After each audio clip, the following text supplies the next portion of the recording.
ٹھیک ہے انشاءاللہ ہم آگے کیا چیز اب ذرا دوسرا معنی سنو کہ یہاں اللہ تعالیٰ نے عصر کے نماز کے بعد کی آتا ہے. قسم ٹھیک کھائی.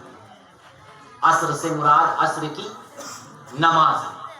نماز عصر کی قسم انسان گھاٹے میں. اب ذرا نماز عصر کی اہمیت سنیے. نماز قرآن نے فرمایا حافظوا علی الصلوات، نمازوں کی پابندی کرو.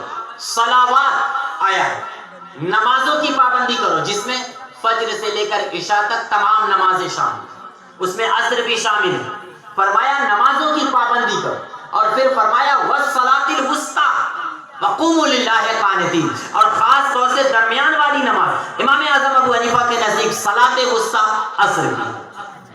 اب قرآن کا ذرا لب و لہجہ ملاحظہ کیجئے میرے پیارے. قرآن نے فرمایا حافظوا علی الصلوات، نمازوں کی پابندی کرو، جملہ مکمل ہو گیا تھا. لیکن پھر قرآن نے ان 5 نمازوں میں سے ذکر کیا والصلاۃ الوسطی. خاص طور سے کون سی نماز؟ عصر کی نماز. اچھا یہ قرآن کا اصول کئی جگہ پر ہے کہ جہاں کسی خاص کو ذکر کرنا ہوتا ہے الگ سے ذکر کیا جاتا ہے.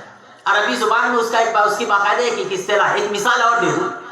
قرآن نے ایک مقام پر فرمایا ہے پہلے ہی دوسرے پارے میں ہے کہ من کان عدوا للہ وملائکتہ وجبریل ومیکائیل. قرآن کی اس آیت کا معنی کیا ہے؟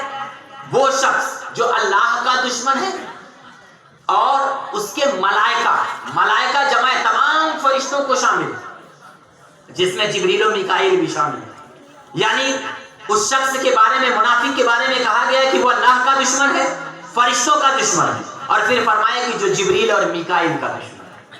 حالانکہ جبریل و میکائیل ملائکہ میں شامل ہیں، لیکن پھر بھی الگ سے جبریل و میکائیل کا ذکر کیا گیا ہے، کیونکہ تمام فرشتوں میں جو اہمیت جبریل و میکائیل علیہ السلام کو اللہ تعالیٰ نے عطا فرمائی ہے وہ دیگر فرشتوں کو نہیں ہے. اسی وجہ سے پہلے ملائکہ کا ذکر کیا اور پھر ان کی اہمیت اور عظمت کی بنیاد پر جبریل و میکائیل کا تذکرہ آگے ہوا. ٹھیک اسی طرح سے حافظوا علی الصلوات میں اللہ تعالیٰ نے تمام نمازوں کو ذکر کیا ہے کہ تم نمازوں کی پابندی کرو. والصلاۃ الوسطی، نمازوں کی نمازوں کی پابندی کرنی ہے، لیکن جو اہمیت، جو عظمت اور جو رفعت شان اللہ تعالیٰ نے عصر کی نماز میں رکھی ہے اس کو الگ سے ذکر کیا گیا ہے کہ خاص طور سے تم عصر کی نماز کی پابندی کرو. سبحان اللہ. تو نماز کی آپ کو پابندی کرنی ہے اور ساتھ ہی ساتھ خاص طور سے عصر کی نماز. تو قرآن نے قسم کھائی والعصر، نماز عصر کی قسم. یہاں امام راضی نے ایک حدیث نقل کی ہے، رونگٹے کھڑے ہو گئے پڑھ کر کے، اور حیرت ہوگی آپ کو بھی سن کر کے. ایک عورت تھی مدینہ طیبہ کی گلیوں میں، وہ چیختی پکارتی ہوئی دوڑ رہی تھی. لوگوں نے پوچھا کیا بات ہے؟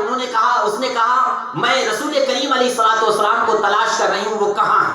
مجھے بتاؤ کہ رسول کریم علیہ الصلوۃ والسلام کہاں ہے. بہرحال کسی نے پتہ بتایا، وہ دوڑتی بھاگتی ہوئی کسی طرح سے رسول کریم علیہ الصلوۃ والسلام سے ملاقات ہوئی.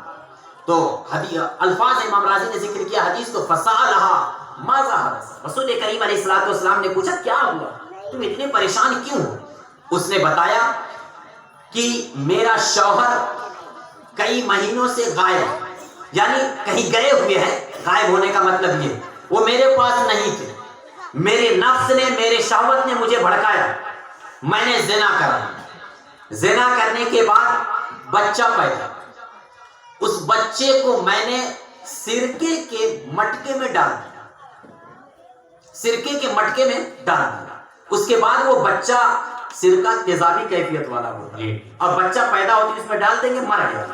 اب جب بچہ مر گیا تو اس نے کہا، اس عورت نے، یا رسول اللہ پھر میں نے اس بچے کو پھینک کر کے وہ سرکہ بیچ دی.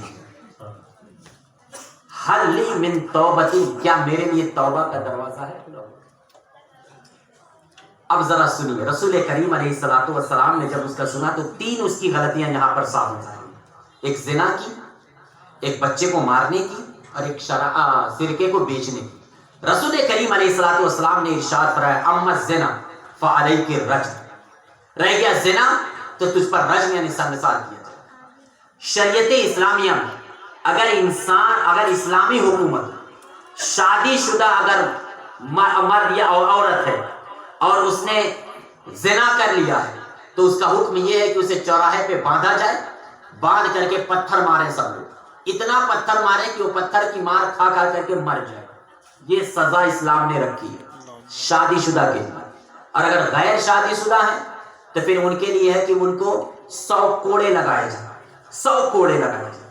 تو نبی علیہ السلام نے فرمایا کہ تو شادی شدہ ہے, تم نے زنا کرایا ہے, زنا کی سزا یہ ہے کہ تجھ کو رجم ہو. وَأَمَّا قَتْلُ الْوَلَدِ فَجَزَاؤُهُ جَهَنَّمُ, اور جو تم نے بچے کو قتل کر دیا سرکے میں ڈال کر کے, اس کی سزا جہنم ہے. کہ حدیث قرآن میں اسی کو دوسرے مقام پر ذکر کیا ہے کہ مَن يَقْتُلْ مُؤْمِنًا مُتَعَمِّدًا فَجَزَاؤُهُ جَهَنَّمُ, کہ جو کسی مومن کو جان بوجھ کر قتل کر دے گا تو اس کی سزا جہنم. تو نبی علیہ السلام نے فرمایا کہ بچے کے قتل کی سزا جہنم. اس کے بعد پھر فرمایا کہ وَأَمَّا بَيْعُ الْخَلِّ فَقَدْ ارْتَكَبْتَ کبیرہ, کہ رہ گیا سرکے کا بیچنا, تو اس معاملے میں تم نے گناہ کبیرہ کا ارتکاب کیا. اب اس کے بعد رسول کریم علیہ السلام کا آخری جملہ اور ٹکڑا سنیے, جس کو امام رازی نے سورہ عصر کی تفسیر میں اس کو ذکر کرنے کی وجہ بیان کر دی ہے. گویا کہ اللہ تعالیٰ نے عصر کی نماز کی قسم کھائی اور رسول کریم علیہ السلام نے ارشاد فرمایا کہ تمہیں اولم تو شوہر کے رہتے ہوئے, ایک عورت شوہر کے قبضہ و قدرت میں رہتے ہوئے اس کی محبت میں گرفتار ہوتی ہے, اس کی عزت کی وہ خواہاں ہوتی ہے, لیکن وہ زنا کے لیے تیار نہیں ہوتی. کہ شادی شدہ عورت زنا کے لیے جلد تیار نہیں ہوتی. تمہارے اندر زنا کی ہمت پیدا ہوئی, پھر زنا کی ہمت کے بعد جب بچہ پیدا ہوا تو تمہارے اندر دوسری ہمت یہ پیدا ہوئی کہ تم نے اس بچے کو سرکے میں ڈال دیا, اور پھر جب تیسری ہمت تمہارے اندر یہ پیدا ہوئی کہ جب بچہ مر گیا تو تم نے اس کو بیچ دیا سرکے کو. اور نبی کریم علیہ السلام نے ارشاد فرمایا یہ ہمت تینوں تمہارے اندر جو پیدا ہوئی ہے, ولیکن ظننت انک ترکت صلاۃ العصر, مجھے یقین ہے کہ یہ ہمت تمہارے اندر اسی لیے پیدا ہوئی ہے کیونکہ تم نے عصر کی نماز چھوڑی ہوگی. یہی اصل نتیجہ ہے. اب آپ سوچئے عصر کی نماز کی اہمیت کو رسول کریم علیہ السلام نے کتنے زبردست انداز میں اس حدیث میں ذکر کیا ہے کہ ایک عورت اتنی ساری ہمتوں کی متحمل ہو گئی صرف ایک نماز کے چھوڑنے کی وجہ سے. اب ہمارا سماج نمازوں کو لے کر کے کتنا متحرک ہے, نمازوں کو لے کر کے کتنا وہ فعال ہے, اور وہ کتنی مسجدوں میں جاتا ہے, ہم اور آپ سب جانتے ہیں, اور سب جانتے ہیں کہ نماز ہم پر فرض ہے, شاید بتانے کی ضرورت کسی کو نہیں. تو اللہ تعالیٰ نے یہاں والعصر سے نماز عصر کی قسم ارشاد فرمائی ہے. خود حدیث پاک میں ایک مقام پر رسول کریم علیہ السلام نے یہ بھی ارشاد فرمایا کہ ثلاثۃ لا ينظر الیہا, کہ اللہ تعالیٰ 3 لوگوں کی طرف نظر نہیں فرمائے گا قیامت میں, یوم القیامت, لا یکلمہم ولا یزکیہم, کہ 3 لوگ ایسے ہوں گے جن کو اللہ تعالیٰ دیکھے گا نہیں, جن کو اللہ تعالیٰ جن سے کلام نہیں فرمائے گا, جن کا تزکیہ نفس نہیں ہوگا, انہیں پاکیزہ نہیں کرے گا. اور پھر رسول کریم علیہ السلام نے اس کے بارے میں فرمایا کہ وَعُدَّ مِنْهُمْ رَجُلٌ حَلَفَ بَعْدَ الْعَصْرِ كَاذِبًا, کہ ایک ایسا شخص جس نے نماز عصر کے یا عصر کا وقت ہو جانے کے بعد یا نماز عصر کے بعد جھوٹ بولا ہو, ایسے شخص کو بھی اللہ تعالیٰ دیکھے گا نہیں اور کلام نہیں. اللہ, یہ کوئی معمولی وقت نہیں ہوتا ہے عصر کا اور اس کے بعد کا. ہمارا اور آپ کا معاملہ تو یہی, ہم بھی اسی میں شامل ہیں. اللہ تعالیٰ توفیق دے کہ عصر کے بعد کو ہم تفریح کا وقت جانتے ہیں, چائے اور ناشتے کا وقت سمجھتے ہیں, اور اسی میں جب ہم تفریح اور ہوٹل اور چائے اور ناشتے کے لیے بیٹھتے ہیں تو بے شمار جھوٹ بولا جاتا ہے, بے شمار بیٹھے بیٹھے.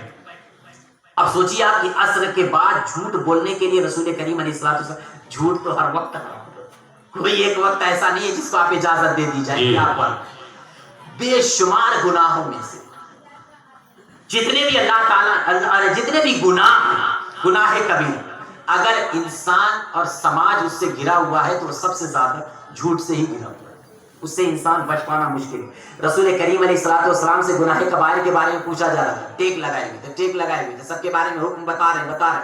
اور جب پوچھا گیا کذب اور جھوٹ کے بارے میں تو نبی کریم علیہ السلام بیٹھ گئے, ٹیک کو چھوڑ دیا, چہرہ متغیر ہو گیا, کیونکہ معلوم تھا کہ امت کا حال یہی ہوگا کہ جو دیگر گناہوں سے تو بچ سکتا ہے, لیکن بندہ جھوٹ سے بچتے بھی کچھ نہ کہیں جھوٹ بول دے گا. اللہ تعالیٰ ہمیں جھوٹ جیسی بیماری اور گناہ سے محفوظ. آمین.